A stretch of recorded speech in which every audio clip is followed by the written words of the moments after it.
Assalamualaikum warahmatullahi wabarakatuh. Apa kabar sahabat-sahabatku pecinta channel Anak Rantau Official ini? Moga-moga selalu dalam lindungan Allah Subhanahu wa taala. Jangan lupa dukung channel Anak Rantau Official ini.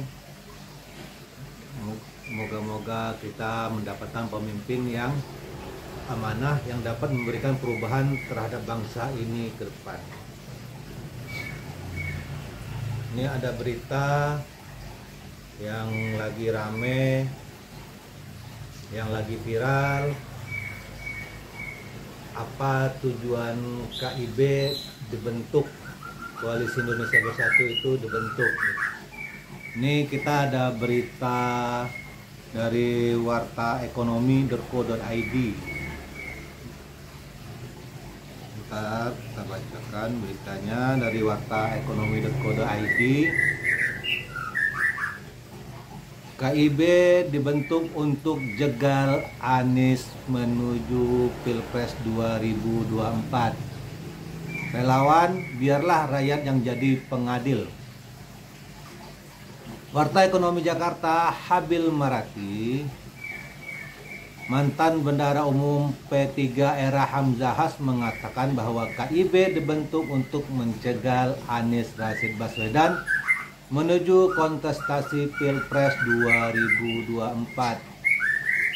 Ketua Umum Majelis Pimpinan Nasional Forum Ka'bah Membangun itu secara terbuka menyatakan bahwa bergantung Ketua Umum P3 dari Suharto Manoarfa ke PLT Mardiono adalah upaya untuk mempertahankan komitmen jegal Anies di tubuh KIB.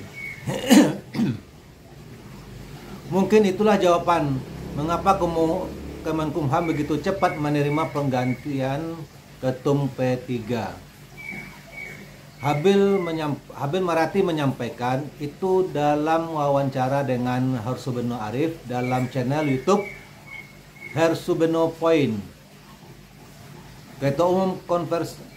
Ketua Umum Konfederasi Nasional Relawan Anies Korean Ramli Rahim menilai upaya mencegal Anies memang sudah dan sedang dilakukan dari segala penjuru. Bukan hanya 8 penjuru mata angin, tapi juga dilakukan dari atas dan bawah. Padahal jika melihat rekam jejak kepemimpinan Anies Baswedan di DKI Jakarta, tak ada yang perlu ditakuti dari kebijakan, sikap, dan tindakan Anies Baswedan.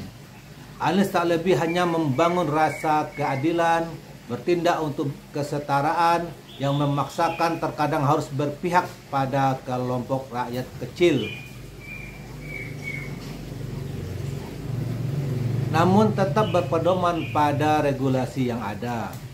Anies tak pernah menghambat usaha apapun selama dalam koridor aturan yang ada. Memang Anies tak bisa diajak kompromi untuk melegalkan sesuatu yang jauh dari rasa keadilan, apalagi merugikan masyarakat banyak. Anies terbukti tak membeda-bedakan manusia berdasarkan identitas, keagamaan, identitas suku, dan ras. Bahkan semua kelompok identitas itu terlindungi, terjaga, dan terbantu dalam kepemimpinan Anies selama 5 tahun di Jakarta, ujar Ramli Rahim.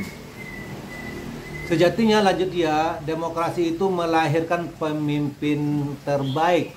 Sejatinya demokrasi itu melahirkan pemimpin dengan rekam jejak yang jelas. Sejatinya demokrasi itu memberi ruang seluas-luasnya bagi kader terbaik bangsa menjadi pemimpin di negeri ini. Namun mengapa justru menjadi alat untuk menjegal, alat untuk menghambat, alat untuk menghalangi lahir pemimpin terbaik bagi bangsa ini? Sebagai relawan tentu saja kami tidak heran karena sejatinya upaya menjegal Anies sudah terjadi sejak sebelum dilantik jadi Gubernur DKI Jakarta. Karena itu, atas segala upaya menjegal Anies, apalagi dilakukan oleh instrumen demokrasi seperti partai politik, maka biarkanlah rakyat yang menjadi pengadil pada pemilu 2024 logasnya. Memang kata Romli Rahim, Beberapa politisi telah menempatkan masyarakat pada posisi yang rendah dengan menyatakan bahwa apapun kebijakan partai tetap akan terpilih jika ada lembaran dalam amplop. Namun biarlah masyarakat yang dianggap bodoh itu menjadi pengadil yang luar biasa bagi parpol kelak dalam pemilu 2024. Tutup Ramli Rahim melalui pernyataan tertulis dikirim ke fajar.co.id Sabtu 8 Oktober 2022 malam ini. Ya, akhirnya terbuka juga tujuan dibentuknya KIB, Koalisi Indonesia Bersatu ini tak lain dan tak bukan adalah untuk mencegah pencalonan Anies Rashid Baswedan menjadi calon presiden di 2024. Mengaku negara ini adalah negara demokrasi. Namanya demokrasi, kita berhak dipilih dan berhak memilih. Demokrasi itu dibentuk tujuannya untuk mendapatkan pemimpin kader terbaik bangsa. Mengapa melakukan hal-hal yang tidak seeloknya? Ini kita negara demokrasi. Seberapa begitu takutnya Pak Anies dicalonkan jadi presiden di 2024. Instrumen partai politik yang seharusnya mendidik rakyat ini, mendidik masyarakat ini berbuat atau memajukan demokrasi, akan tetapi malah partai politik yang tidak mencerminkan nilai-nilai demokrasi. Itu yang kita sayangkan. Bersainglah dengan sehat, bersainglah dengan baik, bersainglah dengan jujur. Supaya demokrasi kita ini tumbuh dengan baik. Sehingga demokrasi kita ini bisa berkembang dengan baik. Tidak usah menjegal calon yang satu dengan calon yang lain, partai yang satu dengan partai yang lain. Buat apa?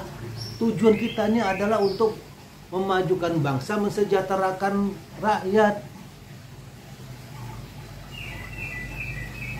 Kalau caranya itu tidak elok, caranya itu tidak baik, bagaimana kita mendapatkan pemimpin yang baik, yang adil, yang amanah, yang istiqomah, yang berpihak kepada rakyat? Selama ini mungkin dianggap rakyat ini semuanya bodoh dengan ngasih uang, money politik. Makanya saya sampaikan, Allah tidak merubah nasib suatu kaum kecuali kaum itu yang berubah. Allah tidak akan merubah nasib bangsa Indonesia ini kecuali bangsa ini, Indonesia ini yang mau berubah. Maka saya himbau kepada rakyat, saya himbau kepada masyarakat, saya himbau kepada teman-teman semuanya. Ayo mari kita berbenah diri, mari kita bersatu untuk menolak money politik. Kalau pemimpin seperti itu kita pilih, dia menghalalkan segala cara, jangan harap kita akan mendapat pemimpin yang adil. Pemimpin seperti itu hanya berharap bagaimana dia berkuasa. Setelah berkuasa jangan harap dia akan memikirkan rakyat dan rakyat ini.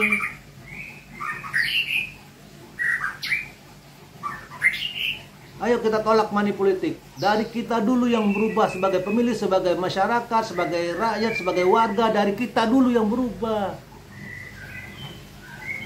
Kita tolak money politik dari caleg, dari parpol, dari calon presiden, wakil presiden.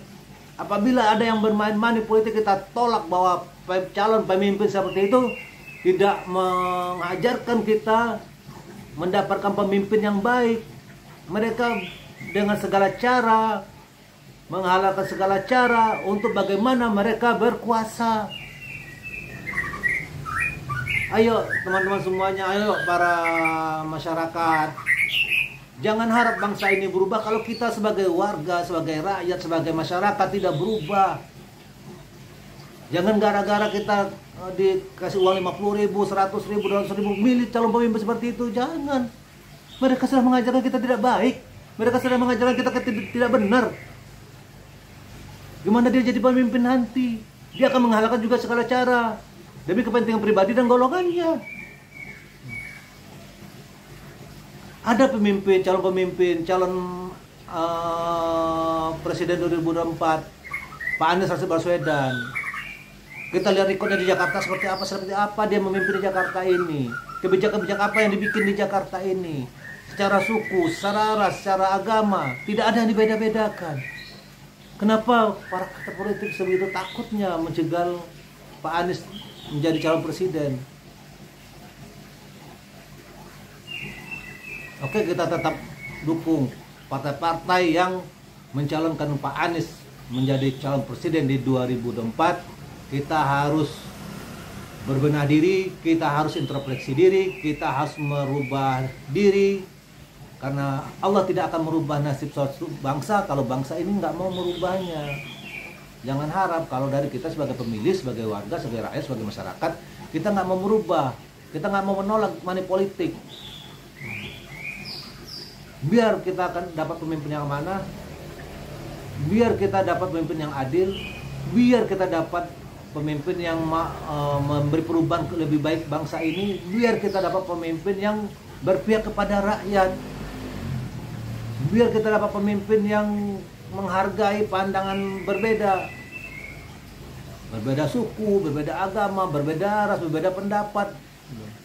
Kita lihat sosok Pak Anies Rashid Baswedan di Jakarta, semuanya diayomi.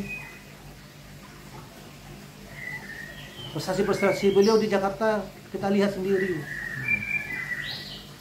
Ada calon anak bangsa yang punya integritas, yang punya kredibilitas, yang punya etikabilitas, yang punya prestasi, yang punya intelektual yang baik, yang mengayomin warga Jakarta.